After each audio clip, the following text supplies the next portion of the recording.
Hi, welcome everyone. Thanks for joining us. Hello, Brad. Hi, Jeff. How's it going? Good. So you're the CEO of Ripple. A lot of people are familiar, some might not be. Ripple, I think, can be described as you've got a blockchain service for banks, and you also own a whole bunch of the stuff called XRP. Can you break it down a little bit about how that works? I think that's a good starting summary. At its core, I usually describe Ripple as an enterprise software company selling solutions to financial institutions, banks, payment providers. Part of that technology is a blockchain-based solution. We use a digital asset called XRP to facilitate liquidity.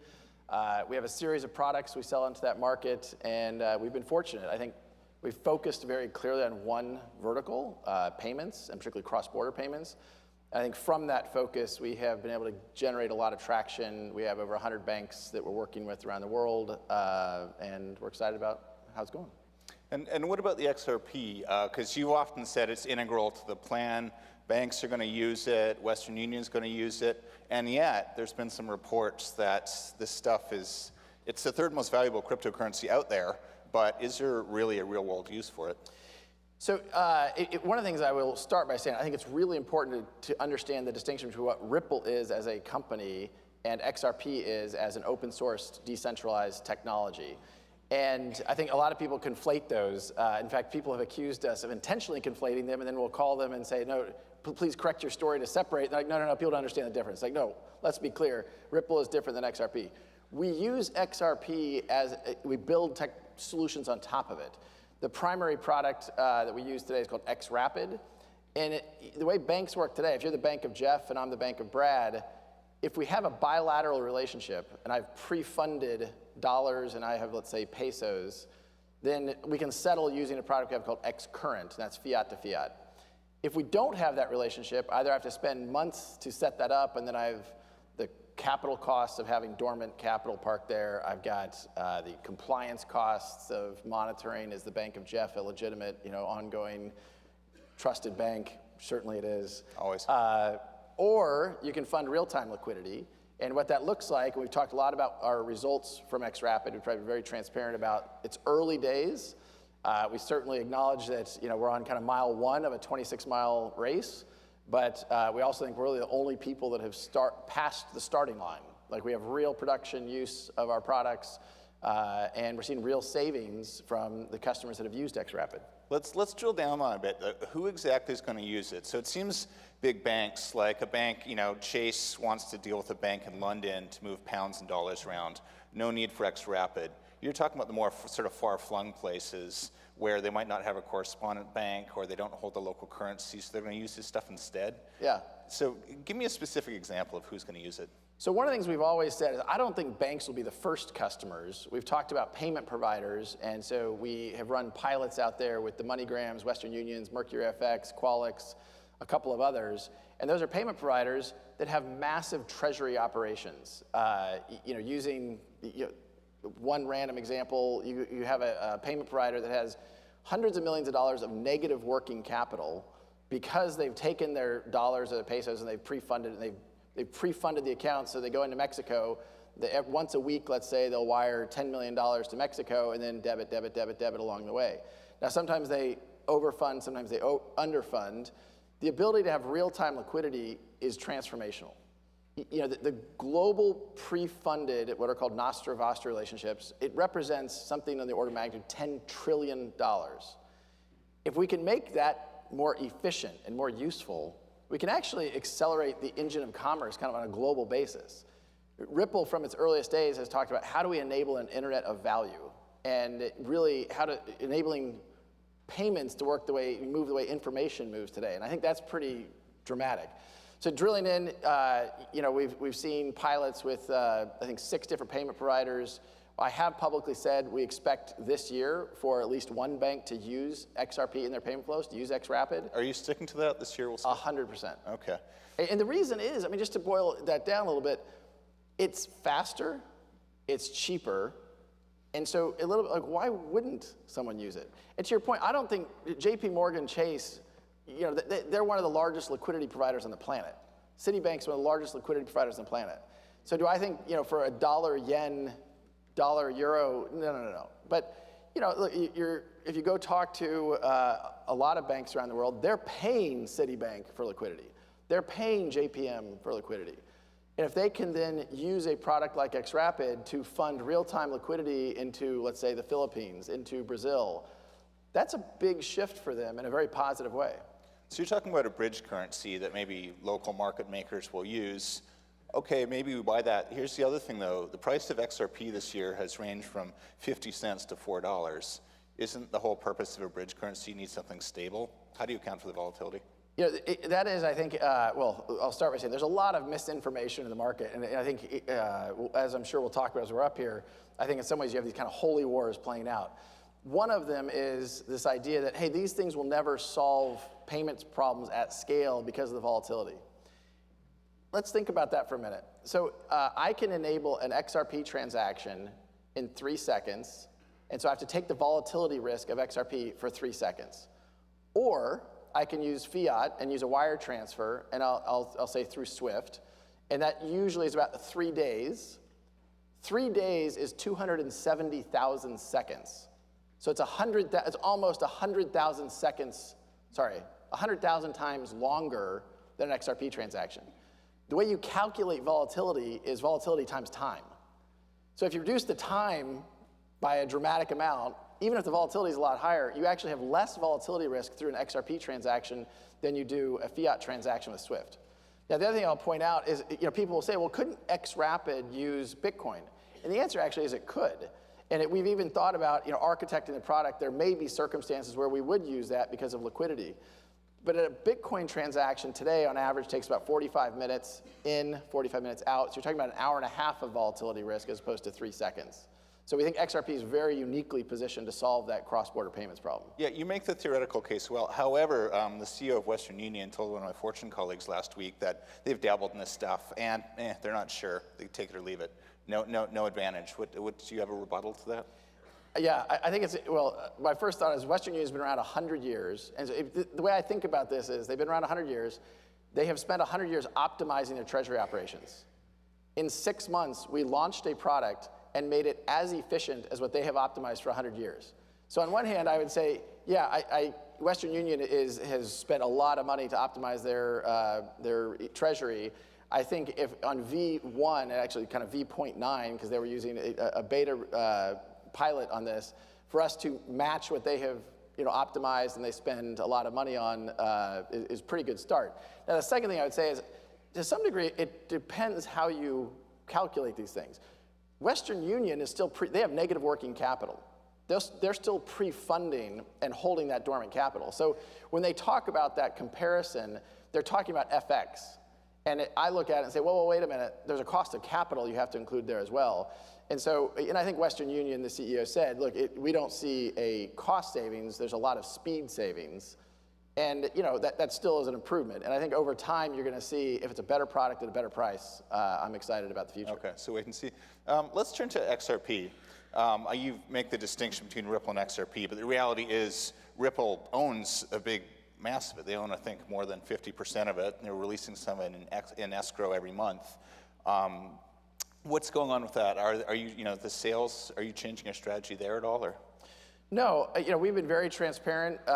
We are, as you described, we are an owner of a lot of XRP, and in some ways not dissimilar than the early, crowd sale of the Ethereum token. 70% of the tokens were held by the founders. Ripple, the company, was granted a whole bunch of XRP tokens. We sell some.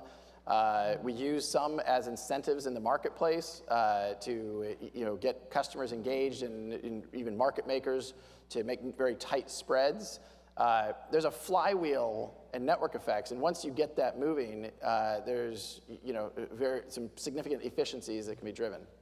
You brought up Ethereum, and I think the crypto world last week took a lot of notice of a speech by a senior SEC official who basically said Ethereum and Bitcoin are not securities. He focused a lot on decentralization. That's apparently the key thing, that no one's controlling it, no central actor, no third party.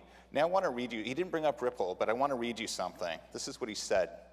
There will continue to be systems that rely on central actors whose efforts are a key to the success of the enterprise. Doesn't that sound a lot like Ripple and XRP? I think it sounds a lot like the ICO market. I think these ICOs are issuing tokens. They haven't even released any code. There's no working code, and there's no open source community developing that code. And so they're releasing tokens, and those are effectively what I think the SEC is saying. They've really said for a year now. They're just getting a little more aggressive about it. They're saying these are securities. I think it's really clear that XRP is not a security. And I'll give you 3 key arguments here. One is, if Ripple, the company, shut down tomorrow, the XRP ledger would continue to operate. It's open source, decentralized technology that exists independent of Ripple. The second is, if you buy XRP, like the people buying XRP, they don't think they're buying shares of Ripple. Like there's a company called Ripple. We are a private company. We have investors. People have bought shares of Ripple, the company. But buying XRP doesn't give you ownership of Ripple. It doesn't give you access to dividends or profits that may come from Ripple. But doesn't your treasury management, because Ripple does have this hoard of XRP, won't that sort of inform the success of XRP in the long run? No, I don't think that our ownership of XRP gives us control. I mean, it is an open source, decentralized technology. Just because we own a lot of an asset, it's a little, Saudi Arabia owns a lot of oil. That doesn't give them control of oil. So I think there's a whole lot of examples where XRP behaves and acts a lot more like a currency, like a commodity.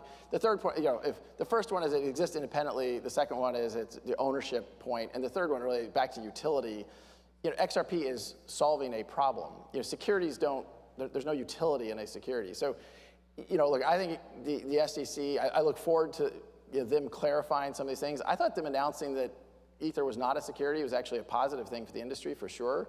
And I look forward to their further decision making. Yeah, and yet though the exchanges have still been skittish about it. There's the mainstream exchanges like Coinbase are adding new currencies slowly, but we're still waiting for them to add XRP. Do you think we'll get a green light from the SEC this year that kind of gives them the cover or the safety to go and add? Well, I can't speak for what Coinbase decides to or decides not to do. I think 2 days before the Hinman speech, Coinbase announced they're going to list Ethereum Classic. So I think they're moving forward with those things. I mean, ultimately, I think all of the exchanges around the world are making decisions that are best for them. There's economic interest in that if there is both institutional trading and fund flows as we solve problems from dollar to, Coinbase is largely dollar denominated. As we solve problems at scale for institutions, I think it's in Coinbase's interest to, participate in that. But ultimately, look, Coinbase will decide what they want to decide. XRP is listed and has liquidity at, I think, around 75 exchanges around the world. That has expanded a lot as we have brought volume and as we have brought, these institutional flows. We are not, and to be very clear, we are not focused, I've said this a bunch, the consumer speculator is not our target market. Our target market are financial institutions that we can solve a big problem measured in the trillions of dollars using these technologies. I'm going to ask you to make a prediction. You said XRapid and XRP are going to be used by banks by the end of the year. How long until we see XRP listed by a major U.S. exchange? End of year? Next year? Yeah, I don't know. I'll go back to those are their own decisions. I'll digress on that point. I do think I've been out in Silicon Valley for about 20 plus years. And one of the things I've loved about Silicon Valley is you have a lot of people collaborating and building new platforms, new technologies, and all boats rise. The crypto markets have been different. And I say this, for me, it has been different because I think you have these ideologies where pragmatism isn't ruling the day sometimes. And I think it's because the nature is that people own economic value. And so I described earlier, I think you have these holy wars. I mean, you hear people spreading stuff that is absolutely not true and sometimes known to not be true, but yet they're spreading it because it's in their economic interest. Yeah. So ideology, and even the US exchanges, I think sometimes, why? It's interesting. I think sometimes driven more by ideology than I want to ask you about that. What's up with the haters? Because if you've seen the Twitter feeds out there, you'll see some I've never noticed. Stuff. Yeah. What are you talking about? No idea. No, but honestly, I was actually asking someone else about this, and they posited that it's because you guys are kind of a hybrid. You're sort of a corporate blockchain thing, but you're also a currency, so you don't have your own tribe. you know, and so that kind of puts you in the crosshairs of everyone. What's your theory? What's up with the hate? Well, look, I think the crypto markets and the origins of this industry are born of a group of people who, frankly, were very much on the far edges of libertarianism of we don't trust the government and we want to avoid the government, we want to circumvent the government, and even some would say let's take down the government. You know, one step closer, they would say the banks are the man, we hate the man, let's bring down the man. You know, Ripple took at the time, and maybe even today still, a contrarian view. The revolution of blockchain is not happening from outside the system. The government is not going away. And if governments don't go away, all of the regulatory frameworks that apply to financial institutions are not going away. And that means banks are not going away. And so our attitude is, look, if you want to enable an internet of value, you have to connect the repositories of value. The Bitcoin blockchain is a repository of value order of magnitude $120 billion. The repository of value of the banks is many, many, many, many trillions. So if you really want to impact society, if you really want to change the nature of how our global economic infrastructure works, of course you want to partner with the banks. Of course you want to partner with financial institutions. But to your earlier point, I think that has made us unpopular with some that, you know, they pray at the altar of certain cryptos, and they have an ideology and religion about it. I do think, I use holy wars. It's a crusade for some. Yeah, so you don't think Bitcoin is going to get rid of the Fed anytime soon?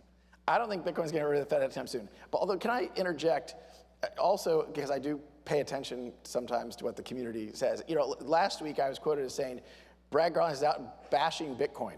Let me be very clear. I own Bitcoin. Hang on. The quote was about China. You said there's kind of I was going to get there. 4 pools in China control a lot of Bitcoin. 3 now. Okay, 3. Yeah. So break that down a bit. Well, I'll finish my one quick thought here. I own Bitcoin. I'm long Bitcoin. I am bullish on Bitcoin. But we should acknowledge and not spread misinformation. When we talk about something being centralized or decentralized, control is a key element. There are 3 miners in China. By the way, you can go to lots of websites to verify what I'm saying. There are 3 miners in China that control more than 51% of the hash rate of the Bitcoin blockchain. That means that an authoritarian state could choose, or first of all, those 3 miners could collude. I don't think that's going to happen. It's never happened. But an authoritarian state, the Chinese government does have something called the Great Firewall of China. We have seen examples where governments at more authoritarian states have intervened. It is, and by the way, if you control more than 51% of the hash rate, you can freeze transactions. You can do all kinds of stuff. What happens if, you know, the next election, you know, $100 million of Bitcoins given to Bernie Sanders and the Chinese government says, no, not so much? Yeah, I think it's real worried. Do you think this actually should be a national security concern for the U.S. Treasury or the trade representative? I think the government should pay attention and be knowledgeable. And back to the ideology and the religion, there's so much misinformation out there. And you know, people just kind of say, and it's even interesting, you know, early on the SEC is like, well, Bitcoin clearly isn't a security because it's so decentralized. Well, how decentralized is it? You know, if 3 miners can control the Bitcoin blockchain, that's just an interesting observation. Form of centralization. Yes. Interesting, provocative. But I am long Bitcoin, to be clear. I'm not bashing Bitcoin. How much Bitcoin do you own? Yes, you know, how much cash do you have in the bank? Fair enough. Good response. All right, we're running out of time here. I'm a journalist. What do you think? Okay, real quick, Brad. We're supposed to play this game, overrated, underrated. All right. Got 3 ones for you.